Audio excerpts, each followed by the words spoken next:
So yeah. Yeah. Hi. Hello. Hello. Hello, everyone. So hi everybody, that's Marcos and Samuel. Marcos is with Alianza and I'm with Bring It Home Florida, and Samuel's with All Voting is Local. We were just talking about their new puppies. They both have very young puppies, and I was just trying to get the puppies' names and breeds and stuff like that. So we can get started. We're just going to give it a minute or 30 seconds or so for everybody to join us, and then we'll get started on our live chat. Thank you for being here. So tell me about your puppies, you guys. What kind of puppy do you have, Samuel? So my puppy, his name is Rio, and he's a black golden doodle. He's just 10 weeks old. And for those of you who don't know, Rio is one of my favorite characters from Money Heist, and that's what we named him that. I'm co-parenting him with my sister. So it's been an interesting experience. He loves to bite my shoes, so we're trying to get him away from doing that. But other than that, he's very hyper. Gotcha. That's awesome. He is very cute if they haven't checked him out on Instagram already. Marcos, how's your pit bull doing? And what is your dog puppy's name? She's a very smart dog. She learned how to sit almost on the first day when we had her. She was only 8 weeks old, but now she's 10 months, so she's gotten big. Oh, wow. And yeah, so she runs around the house and creates havoc. Um, and but she's really smart. She's good, obedient. At least with me, she is.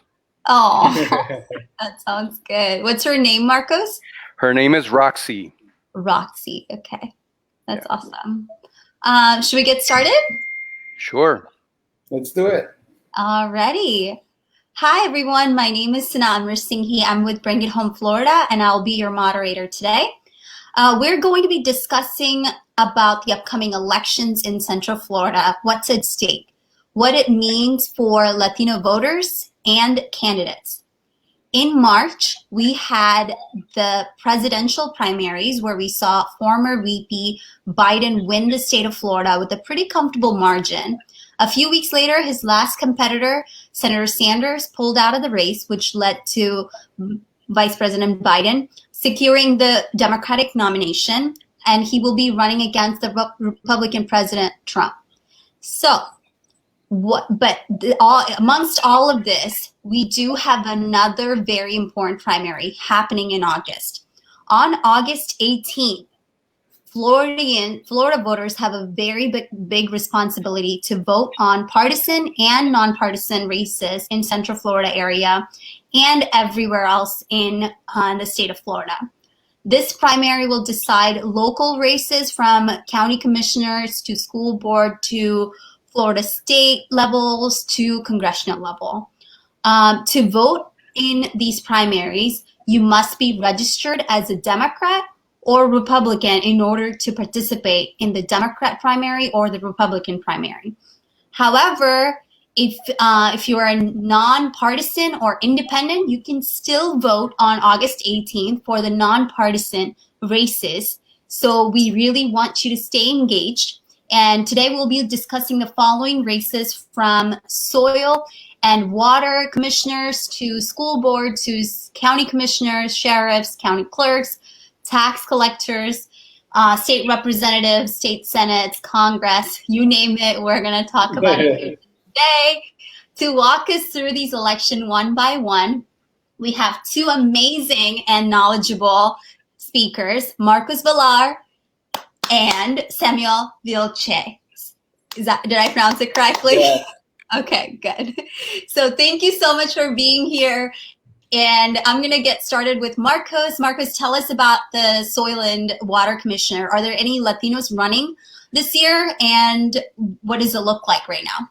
So I wanted to talk a little bit about the commission itself. A lot of people say, what's that Soil and Water Commission? What does it do? And what Right. and this is a body that's typical in a lot of the southern and agricultural states. And it's made up because it was important to make sure that the water was distributed to the different farms that that are producing, vegetables and all kinds of different products, farm products. And so it was important for them to have water and the quality of the soil. The quality of the water and the quality of the soil was important. That's why these bodies were established. So we have one in every county of Florida, and Orange County and Osceola County are no exceptions. And I'm going to focus today on Orange County, where we have a Puerto Rican candidate that has been elected twice to the Soil and Water Commission, Daisy Morales, and she represents District 4 of the Soil and Water Commission. There's 5 seats, so there's 5 districts, and these positions are elected at large. And at large means that they don't have to live in that district or represent a particular district. It's just a number, a seat in the county. So everybody in the county gets to vote for who represents each of those 5 seats. In this year, the presidential years, we have the odd number seats, so 1, 3, and 5 are elected, and then in the non-presidential years, in other words, in 2 years from now, the even numbers are selected. So Daisy doesn't have to run this time. She won 2 years ago and will be up for election again in 2022. We do have another Latina that is running for the Soil and Water Commission in District 3, and her name is Raquel Lozano. She's a new candidate, and she's just filed recently in March, so we don't know a lot about her, but we're very curious, and we should be looking into finding out a little bit more about her and all the other candidates that are running in District 1 and District 5. Gotcha. And this is a nonpartisan race. Is that correct? It is a nonpartisan race, and it happens in November, not in August. So we were talking about the August primary. These 5, well, in this round, 3 seats will be up for election in November. And when is the filings up? Is it going to be ended in March? Did it already end, the filing to run for this? No. That's a great question. The filing is in June. With everybody else, not in the upcoming June filing deadline, and you only need 25 signatures to qualify for Soil and Water. So you don't have to work too hard, and you can even get it done under the COVID crisis. So anyone can run for soil. It's the easiest race to run for. Obviously, you compete countywide, so your name better be known from east to west and from north to south. But it is an easy race to get in, and there is no salary attached and no budget attached to this position. So you don't get paid to be a Soil and Water Commissioner, and you don't also have a budget to work with. You have to basically, what they do is they propose policy to the county government, who then dispenses funding for their projects. Gotcha. That sounds amazing. And this is a great information that you shared with us, which is the filing doesn't end till June, and you only need 25 signatures. So some of our viewers right now, if you're interested in dipping your pool in the political races, I think this would be a great opportunity for anyone that's living in those districts to try it out. And things like, things that not getting paid, I think this is still a great experience to have on your resume as a, if you're into politics like me and Samuel and Marcos, and if you need just a hobby, I think this would be a great thing for you to get interested and hook you in for sure. Samuel, you ran a very successful campaign for Joanna Lopez, who is one of the school board person right now in Orange County. How does that election work, and what terms are like that right now? What are terms like that right now? Yeah, so just like Marcos, I want to explain a little bit about what the school board does and its composition. So actually, the school board has 8 people. 7 of them are elected by district, so different communities are attached to a particular district, and then one of them, who serves as the chair, she represents the entire county. She's elected countywide. Right now, for the first time in history, we have an all-women delegation. So every member of the school board is a woman. And we were able to get the first Puerto Rican and the first Latino on the school board last year in 2018, the last cycle, with Joanna Lopez. Before that was the teacher of the year in the county. So the school board, as I said before, basically is a nonpartisan race. and anyone within that particular district can participate in the August 18th primary. Now, some district, the term is for 4 years, and that's why Johanna Lopez is not going to be on the ballot this year. She'll be back if she decides to run for re-election in 2022. But in some districts, like District 4, District 5, District 6, and District 7, there will be elections this year in 2020 for the school board, and that will be in August. That August primary, if none of the candidates reaches 50% plus one vote, then it goes to a November general election in which the first two vote getters basically face against each other. Right now, as of now, there's no Latino candidates running. And actually, the board members from District 6, Carol Castro-Dental, and the board member from District 7, Melissa Bird, they're unopposed. So no one's running against them. It doesn't seem like there'll be a race. So after that, as I said, they're elected for 4-year terms. And basically what they decide is all the policies related to the schools. So from anything related to the budget, they have OCPS as a $4 billion annual operating budget.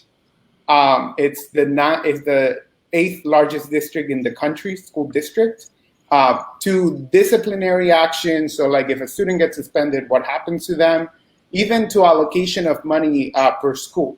So it's very important to make sure that the community's voice is involved in the school board because the decisions they're making actually affect the day-to-day lives of all of our students. And remember, OCPS is about 200,000 students who all need help, and they have different issues. And within that population, we have at least 50,000 ESOL students. So it's very important to think, about our community and how the school board is a very important place to be represented. Yeah, thank you, Samuel. That was very interesting. It's $1 billion industry for sure, and we need to be more involved, and we need to, definitely vote and identify and understand these candidates that are running for these positions. One of the questions that I would ask you is, why is it so hard for Latinos to win school board seats? And how can they improve on their electability? To speak very PC. Yeah. So to plug in another topic, to answer this question, the census is super important because right now in 2020 we're going through the census process, and what that will allow us is to decide, how many people, how many Latinos, how many Puerto Ricans, how many Venezuelans live in every single one of our communities. And then in 2021, in the case of the school board will they will appoint a committee that will make sure to divide the districts.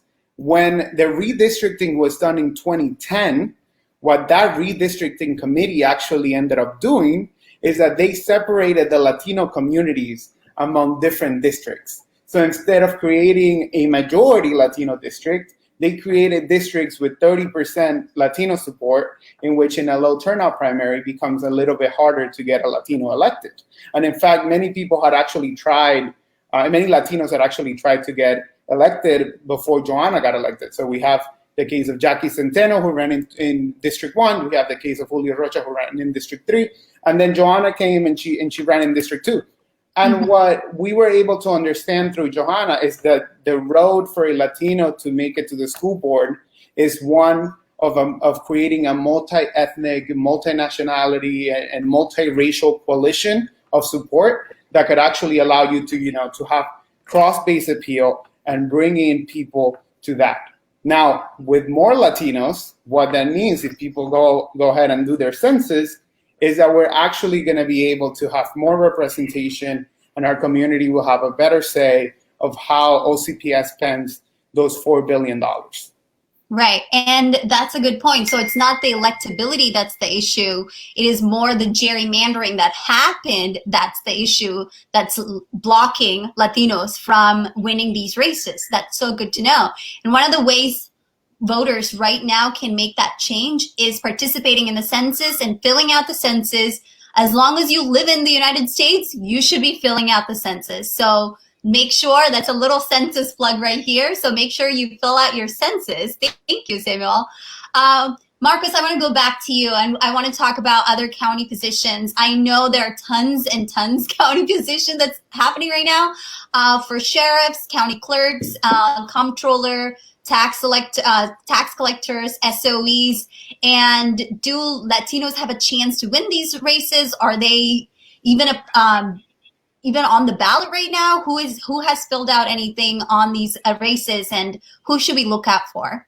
So that's a very, very interesting question, and I think it's something that we're going to be able to test for the first time. Maybe not the first time, but in the recent cycles, there has not been a Latino running for countywide other than soil and water. So these positions are called constitutional positions. They are the positions that basically manage the different departments of the county. So you have the comptroller, which basically is manages the purse of the county. You have the sheriff, and the sheriff has been a race that has been having a lot of attention recently. A lot of people very interested in who's going to be the sheriff, and a lot of different candidates running for sheriff. For controller, there's only Phil Diamond is the only one that is filed and is running, so there's no competition for controller. But for sheriff, we have 4 different candidates, and one of them is Joe Lopez, who's of Cuban descent. He is a former state trooper, and he's running to be the sheriff of Orange County against the incumbent, who's John Mina. John Mina won 2 years ago. He was the candidate that was supported by Buddy Dyer and a lot of the Democrats, although he himself is an independent but has been running as a Democrat. And you have 2 others that have entered the race, Eric McIntyre and Lou Minnis. And so this is going to be an interesting race. John Mina is just a few years into the job, and he's got now a pretty competitive and rematching with Joe Lopez, who has a lot of support in the Latino community. So that's the sheriff's office. Very interesting race there, and that's also a statewide position. So people will vote across the county to elect that position. We also have the property appraiser, and we have hot brand new news in terms of the property appraiser race, because it's been an interesting it's been a little controversial the last few years in the property appraiser race. We have our current property appraiser, who is Rick Singh, and Rick Singh has won his last 2 elections handily, without much difficulty. Very popular guy. He interestingly has been one of the first property appraisers to really challenge Disney and really push Disney to pay more taxes. As being the largest company and the largest employer in Orlando and in Orange County, they were getting a lot of tax breaks from previous property appraisers, and so he took that very tough stance against Disney. But now he's being challenged by several because he's been involved in a few scandals. I will not get into those details here, but you can look him up, Google him, and you'll find out all the juicy news about his scandals. And then you have several others who are running. Jesse Barron, who I understand is of Cuban heritage. Matt McDonald is challenging him as well. Khalid Munir is also challenging him. And then just last week, no, actually this week on Monday, time flies. Just this Monday, Amy Marcado announced that she is leaving the state house and moving over to run for property appraisers. So that has created a big stir in the community, because once a seat opens, then there's a lot of interesting, sort of wiggling and wrangling to see who's going to replace Amy in the state legislature. But that's the property appraiser. We also have the tax collector, and very well known Scott Randolph, very well known in Orange County politics is running unopposed for tax collector. This will be his third round as tax collector. And by the way, these positions are not going to be term limited. They weren't. They didn't used to be term limited, but recently the county approved term limits for the constitutional officers.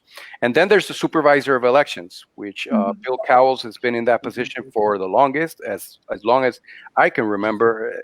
He's been the supervisor of elections, and he's running for re-election again. A lot of people were speculating whether he was going to retire, but he didn't. And then Della Davis. And so those are the constitutional offices that the Orange County, and then there's the county commission, and I'll go through that very quickly. County commission, also like the school board, first time all woman cast, and looking back 4 years ago, we didn't have a single Latina or Latino in the county board. It was one of the big things that we wanted to accomplish, to get a Latino or a Latina elected to the county. And in 2016, Emily Bonilla challenged a very powerful commissioner and was able to defeat him in the second round. Like Samuel explained, this is also like the school board. If you do not, in August, if you do not get to 50% plus one vote, in other words, if you get less than 50% of the vote, you're going to have to go to a second round with whoever came in second. And Emily Bonilla came in second. And in the second round in November, she was able to win with not a bad margin. It was close, but she was able to win handily. There was no recounts, nothing like that.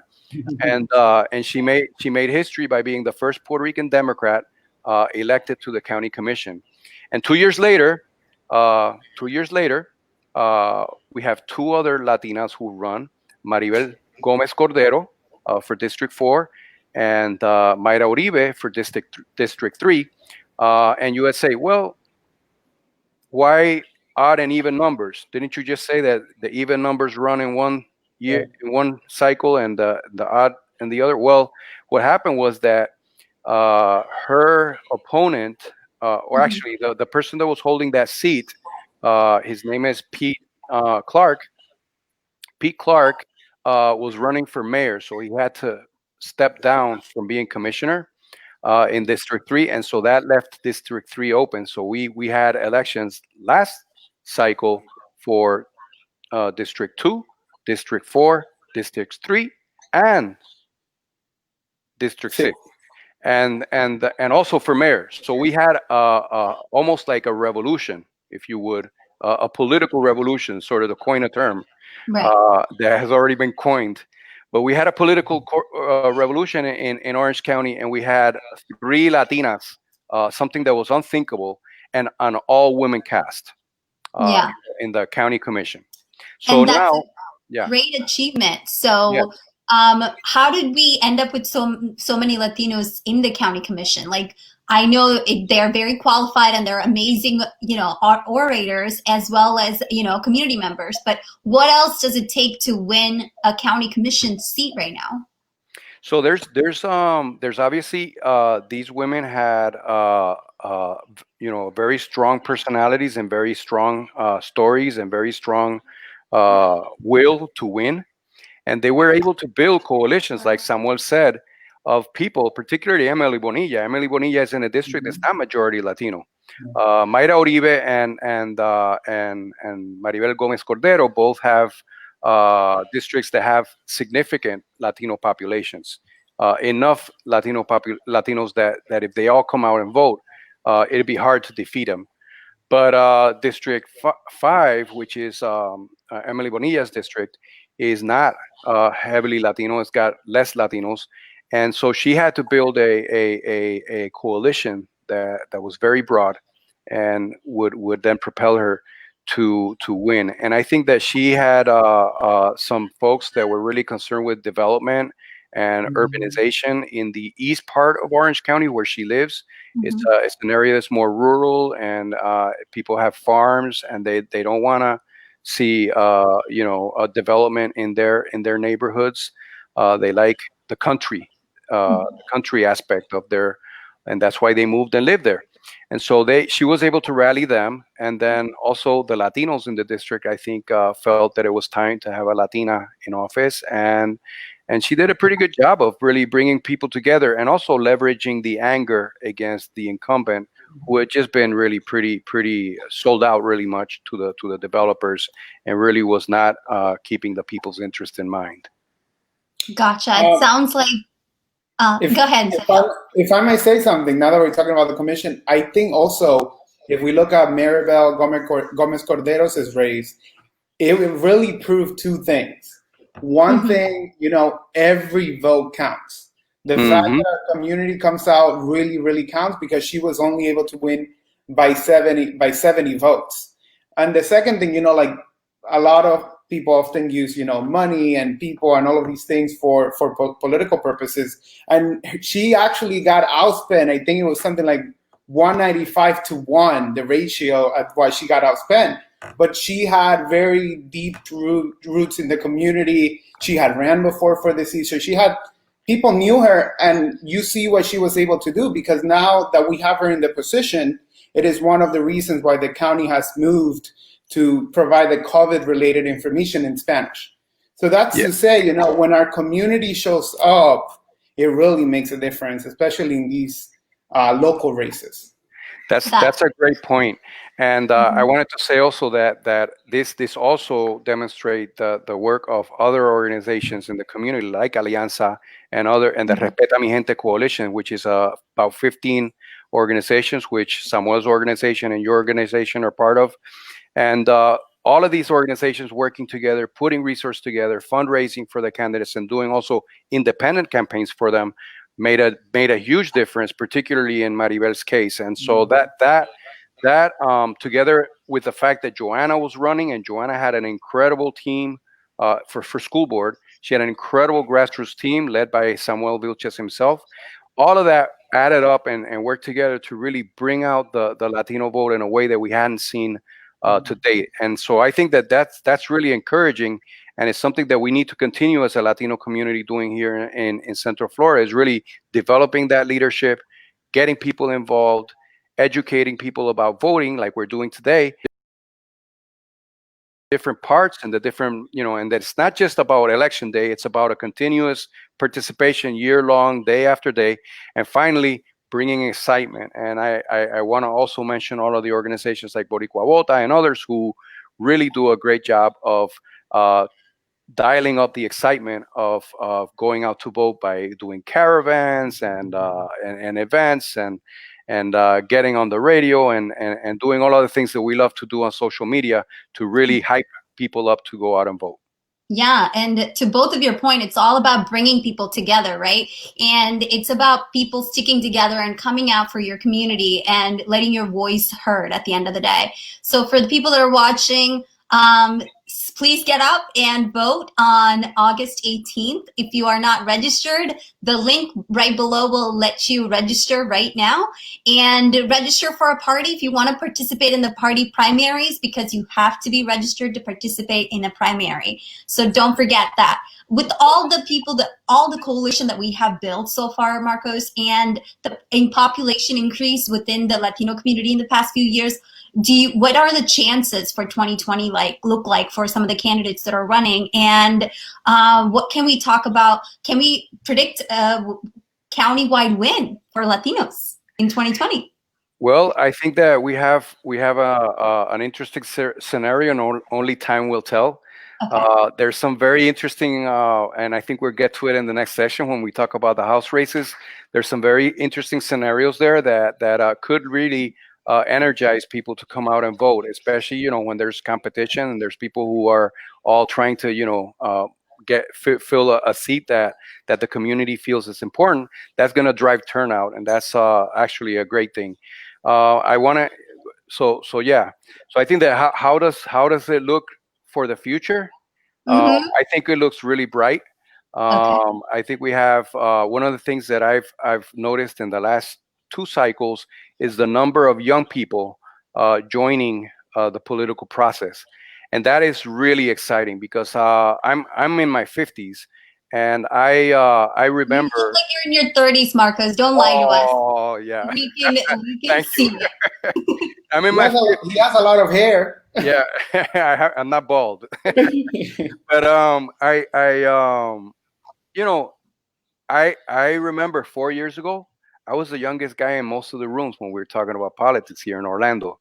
Me, the youngest guy, and now I'm the old. I feel like an anciano, like I'm the oldest one in the room, because everybody that's in politics now is younger. And I gotta say it to this new generation that's coming up.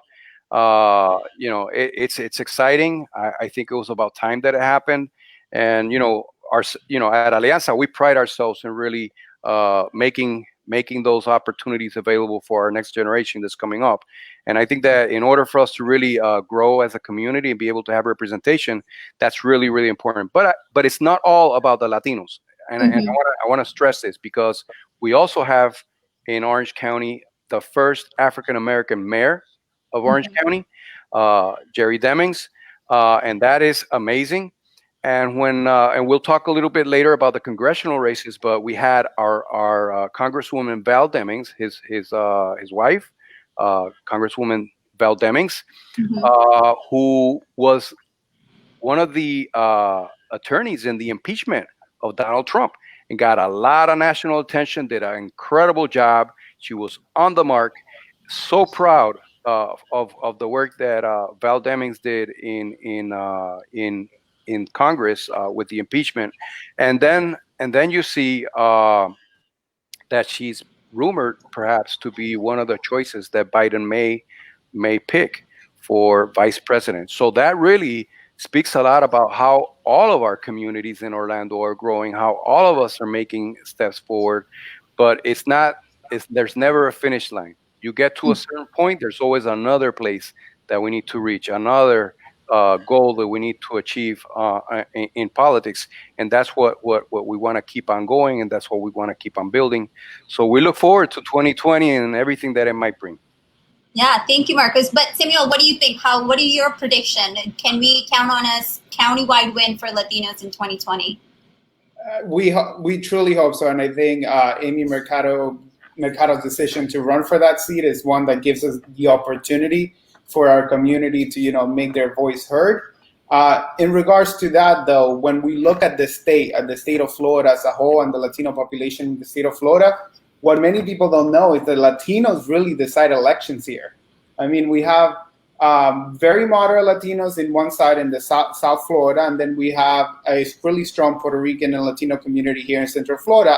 And turnout among Latinos, this basically defines the presidency. So when we think about these opportunities, and usually this is the call that is made to the parties at the state level, that we really need to be included as a community, because it is that's the only way we could truly build the power that's needed to take on the president and to win the presidency through the state of Florida. I mean, like people say, the presidency runs through the I-4 corridor. And that's not just because, we live here, but it's actually because it makes sense. If you look at the numbers, it makes sense, and Latino turnout will matter a lot. It is going to be a different election, this 2020 election, because of the pandemic that we've seen, and we're expecting perhaps a second wave, hopefully not. And that might affect, how people vote. Do people vote early? Do people vote by mail? Like, what are the opportunities for people to vote? So if you're at home watching right now and you're asking yourself, what can I do to make sure my voice counts? You can always go to your supervisor of elections office and register to vote by mail online. You can register yourself and register your family. And that makes it very easy to participate, because by the time November comes, and even August, when you get your very, very long ballot, if you're at home, you can, do your research, take your time, eat a cake or something while you're doing it, and then make your voice heard, Right. And then someone else is asking, and someone else is actually commenting here, Roxy Santiago, she says, we need to work on having young people work the polls. And that is very important. I know a lot of people in our community has been very hard hit with the unemployment and everything going around because of Corona. Well, actually, for every election, the supervisor of election actually looks for paid workers to work the polls. So if you're interested in making $200 a day for working the polls, again, you can go to your supervisor of elections office in Orange County's ocfelections.com, and you can sign up for your training and then work the polls. And again, the only requirement is that you're a registered voter in the county. So if you find yourself asking yourself, how do I get involved? That may be a way. But also, you can also support all the candidates on the ground. Yeah, thank you. So let's move on to the state level elections. We now have several districts in Orlando that have a number of Latinos representing us, and you guys, in District 50, 49, 48, and 43. What is going on in what's happening in these races? And I also heard Senator, in the Senate race, we have Victor Torres and Linda Stewart. Will they be reelected? I know they're incumbents. Like, what are their chances looking like right now for 2020? So if we talk about the House districts, in District 43, there's a very contested primary between Alex Barrio, who's our friend and has been there in the fight, and then I believe there's 4 other candidates in the race, and that covers most of northern Kissimmee. So if you're in Kissimmee and northern Osceola County, that will be your District 43. Then you have District 48. Representative Marcado is now running for property appraiser. So that seat will be open. We will see which candidates decide to run. And that district basically covers Southeast Orlando. So the communities in Meadowwoods, Hunters Creek, and Azalea Park and Lee Vista. Then we have District 49, which is currently represented by Representative Carlos Guillermo Smith. He doesn't have a primary opponent, so he will not be on the ballot for August 18th, but it is likely that he'll be on the ballot for the November election, as he has already qualified. And that basically covers Center East Orange County, including the University of Central Florida, Union Park, and even areas of Chickasaw and the Golden Rod and Cimarron areas. And then we have District 50, and District 50 is currently represented by Republican Renee Plasencia, who's half Cuban and half Puerto Rican, and Representative Plasencia, basically District 50 covers the areas of Lake Nona, Avalon Park, parts of Lee Vista, Chickasaw, and then Bithlo, the eastern side of Orange County, and parts of Brevard County. In these districts, I believe Latinos are a majority in 43, in 48, and 49, and in District 50, Latinos are very close to being a majority of the district. But yeah, in terms of the Senate races, in District 13, Linda Stewart is running, and that covers most of Orange County, northern Orange County. And then we have Victor Torres running for re-election in District 15, which covers parts of South Orange County, as well as all of Osceola County. So they'll be on the ballot. Victor and Linda, they'll be on the ballot in November. And I wanted to add one more, and that is House District 27, which is not too far up, and it stretches from parts of Seminole County to Volusia County, Deltona, and there's a very strong Latino Puerto Rican community in that district, and that's House District 27, and we have for the first time a Puerto Rican woman running there in that seat, and her name is Dolores Guzman, and she's also somebody who's doing an incredible campaign. She's been elected to the hospital commission in Volusia County, so she's very well known there, very an activist, and has represented our community in many different moments. So she's got an opportunity to also win that district, which currently was held by David Santiago, who is another Republican Puerto Rican as well. So that's another district that we're sort of looking at. It's a little bit further out than the metro area here, but it's one that's also in play, and we're excited about the possibilities for Dolores Guzman. Gotcha. And so I know there's tons of things that are happening right now. So I just want to give you guys some time to recap some of the things that we need to watch out for the August primaries within the state of Florida. You can obviously go into Orange, Osceola, and anywhere else that you want to talk about, because I'm sure our viewers would like to hear your thoughts. So we were talking earlier about county-wide races, right, that we could win. Well, Osceola, I think, actually has better chances of us, although Amy is certainly a new opportunity that we hadn't expected in Orange County. Did you file for Amy's position yet? Yes, no? there's five candidates running currently for that's the property appraiser position that we talked about earlier. Yeah, but for her House seat, has anybody? Oh no, but we know a few people who are interested in that seat, and it's gonna be a good fight. I think that there's I've heard of at least 5 people that are interested in running in that seat, and I think that they're all Latino men, as a matter of fact, for a change in Orange County. but it's going to be a good race, and I think that the competitiveness of this race is going to really help bring out the Latino vote. Hopefully, hopefully it doesn't get negative, and people don't throw tomatoes at each other. But I think that it'll be a good race to watch, and I think it'll be a good driver turnout, and that's what I'm hoping for. So that's in Orange County. But moving down to Osceola County, we have the current clerk of the courts, Armando Ramirez, is being challenged by former state representative Joe Cortez. And that's an interesting race right there, which I think is also going to drive turnout, because people are going to want to represent one or the other, right? And they're both very strong leaders in that community that have been in that community for a long time and are respected by their followers. So it's going to be definitely a contested race there, and that's a county-wide race, and certainly one of them is going to be probably the one that wins that race. In addition to that, Marcos Lopez is also running for sheriff of Osceola County. And where the last time that he ran, there was many Latinos running in that race, or several Latinos running in that race against one Anglo.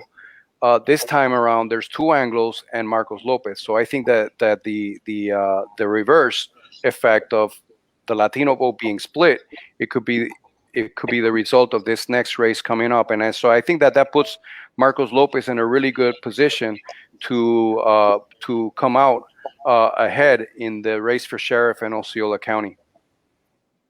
Thank you. And I wanted to also touch on a race in Palm Beach County, where we have a young woman. I'm blanking out on her name. Ayala. Gabi? Ayala. No, Gabi. Alexandria Ayala. Alexandria Ayala is a young Puerto Rican leader, a Latina with a lot of drive, stamina, and energy, and she's so smart. She's going to really be a force to reckon with in Palm Beach for many years, I'm sure. And she's running for school board. So we're looking at that race also very closely. There's two young women running for school board in Miami-Dade. And with this issue that's been important to us, which is the native language assessment project, I think that we're looking at how we can get more Latinos and Latinas into the school boards and make sure that the education policy across the state and in our counties is represented by people who care and are looking at good policies for our community. So we're really looking forward to Alexander's race. And also his number one was 2 years ago, we elected a Latina in the school board in Hillsborough County as well. So we're making strides across the board in many different counties across the state of Florida. We're not just in Orlando. We're not just in Osceola County. We really have a lot of potential across the state. That's awesome. And now that Go ahead. you were mentioning the other school board races, one of the things that people don't think about is that when we start getting leaders from all of these other communities, then they all create their own support system. So, for example, I know like member Lopez here in Orange County usually works together with member Perez in Hillsborough. And you see those type of connections that make it easier for them to navigate the system as new elected officials, but also make sure that the entire community, the entire state has some representation in a way or another. Right. And that's the other reason that we're doing this kind of live conversation, is to like inform our voters and viewers that they can also participate, not just by voting or donating or volunteering with one of our organizations, but they can also run one day or support somebody in the community to run. So that's a really good point. Like that way we all connect with one another and build our communities up for sure.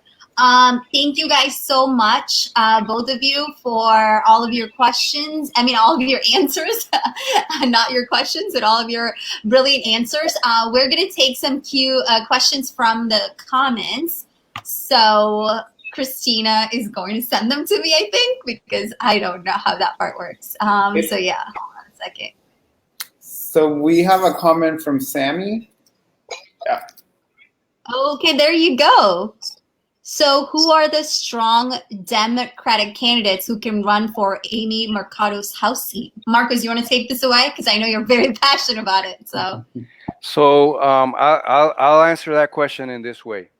I think that if we were to have this situation 4 years ago, we would have been scrambling trying to find a candidate to be able to replace someone who was moving up. And we probably would have gotten a candidate who had no connections to the community and didn't know who we didn't know. And we sort of had to gamble whether they were going to be a good representative for the community or not. This time around, there was no shortage of names. I mean, I'm not going to, that nobody has filed yet, so I don't want to spoil their announcements. But there was literally, I had 5 really strong candidates that I know were interested in running, and were calling me the same day on Monday when Amy filed. And any of those 5 would have been excellent, fantastic representatives for that district. And then a few of them started to decide, well, this is going to be a mad race to the finish, and maybe it's not something that I should do. And so there's been a sort of a discussion, a rumbling going on in the community about who runs and who doesn't and who wants to move forward. And so I'm not gonna name any names here because we're gonna spoil their announcements. But we have great candidates running. We have other people that we know that are interested that haven't talked to us, and they also have their connections with different sectors of the community, and they have a right to run this. This is the beautiful thing about democracy. So we're looking forward to seeing how this race is going to shape up, and I think that we might come back next week with some news about who those individuals are. So I'm copping out. I'm not. Okay. I'm not answering the question. If Sammy wants to say something, I'll leave it to him. Thank you so much, Samuel. I want you to take the next question. Who are other Latinos candidates already filed in other counties besides Orange County? I think we touched upon it briefly. If you want to deep dive for Zulma, that would be great. Thank you, Sammy, for asking. Yeah. So if we talk about Osceola County, they also have the city of Kissimmee is having a very lively race for mayor of Kissimmee. And there's a couple of Latino candidates running, I believe 4 or 5 running for the city of Kissimmee mayor. So that's going to be an interesting seat. Basically, in the school board race for District 2 in Osceola County, there's, I believe, 3 Latino candidates, including our friend Jochi, who's running for that seat, Jochi Cora Santiago running for that seat. And then in the county commission for Osceola, I know that there's also a lot of different candidates, a lot of different Latinos basically running in every district in Osceola trying to get that representation. So yeah, Tatiana Chafin is running for, I forget the number, but it's in the region of Point Siena. and or St. Cloud, Point Siena and St. Cloud. So Tatiana Chafin is one of the candidates that's running, and then there's also current mayor of Kissimmee, Jose Alvarez, and the current commissioner, Peggy Chaudhry Sandoval, two Latinos, one Jose and Peggy, are fighting for one of the county commission seats as well, the District 1 that basically contains all of the hotels that are in and around Disney. So they have a very competitive race going on in the county commission there in that seat, in seat 1. Okay. So the other question's coming from Lorita. Lorita, am I saying it right, guys? So many elected offices on the ballot are classified as nonpartisan, but we all know partisanship always exists. What's the best tool or resource for voters to be informed of candidates' party affiliation and position on issues? This is a great question. How do you guys answer? I think every voter should, do their research and look up every candidate and look up their website. Most candidates have a website, and that will basically have their position on the important issues that matter to the community. I think that's the number one thing that we can tell people, especially now that we have time. But always try to see if a candidate is in your community door knocking, or if the candidate is doing a Zoom video or whatever they're doing. I think, and for a lot of these local races, the importance is you can actually get to know the person, because oftentimes it's people from that same community, so you can have that one-on-one conversation, and you can ask them, what do you think about criminal justice reform? What do you think about, the legalization of marijuana? Whatever issues you really think are important. But yeah, I think doing that research, and then when you can talk to the candidate. Actually, a lot of the candidates post their cell phone numbers publicly. So if you find yourself with a question for a candidate and you don't know how to ask them, you can always, pick up the phone, maybe call them. Some of them might answer, some might not. But that's the importance of the local races, and also the beauty, Mm-hmm. So sure. Orange County has been trending Democrat for a long time. Mm-hmm. And so when you have presidential elections, always, the Democrats here outnumber significantly the Republicans in Orange County. Mm-hmm. And so, but we however, in both the school board and in the county commission, we were seeing Republicans control both chambers. And the reason was because they were nonpartisan races and they didn't have to put the R. And so even though they legislated or they worked and their work was on Republican style policies, Mm-hmm. they ran on Democratic talk. And so they would talk Democratic, but then act Republican within the chamber. One of the things that has changed has been with Citizens United. There's a lot of things that are not good about Citizens United, but with Citizens United, there's been a growth of PACs. And for example, Alianza, our organization, we have a PAC, and our PAC has been involved in a lot of these races. And what we've been able to do is when a candidate is a Democrat, we can say, because we're an independent campaign, we can say that they're a Democrat, even though the candidate themselves are prohibited from stating that they're Republican or Democrat. So that's helped us elect, I think, some of our Latino candidates and our African American candidates, and it's also given us the advantage at the county level as well, and at the mayoral level. Yeah, I was just about to point out, you can always look at these PAC affiliation as well, organization affiliation of a candidate, and then you can make your own decision, as well as you can look up 411vote.org, which is a nonpartisan website that League of Women Voters update nonpartisan information on what is good about a candidate or issue. So you can definitely read upon it yourself and come to a conclusion. I just want to thank both of you for taking your time, but then looks like we have one more question from Kailash. So how can college students like myself involve themselves in Orlando politics? That's a great question to end our segment in. So what do you guys think? So for starters, I'm pretty sure you can go to the Alianza website to sign up to volunteer. So that's one, pretty easy. And then I know for a fact most candidates, especially at the local level, they're looking for interns. So if you want to get your hands dirty, get that experience, you can do that. You could always join like for different organizations such as, you know, the Young Democrats or the Hispanic Democrats and the different caucuses that are out there. If you're at a university like Valencia College or UCF, a lot of them have student organizations that are well connected in the community and doing a lot of work. And elected officials, even if they're not running for anything, also have internships available. So as someone who graduated recently, I think there's a lot of opportunities for college students to get involved. And it seems, and we've seen it at the national level, we've seen it at the local level, even congressional level, that it seems, you know, the time that young people are really taking a step to get involved and make sure that things change. Okay, we have one more good question from Joe. So sorry, guys. How can we inspire the Hispanic, more specifically Puerto Ricans, to vote in the primary on August 18th? Well, I think that's been part of what Alianza's mission has been from the very beginning, is to get more Puerto Ricans involved.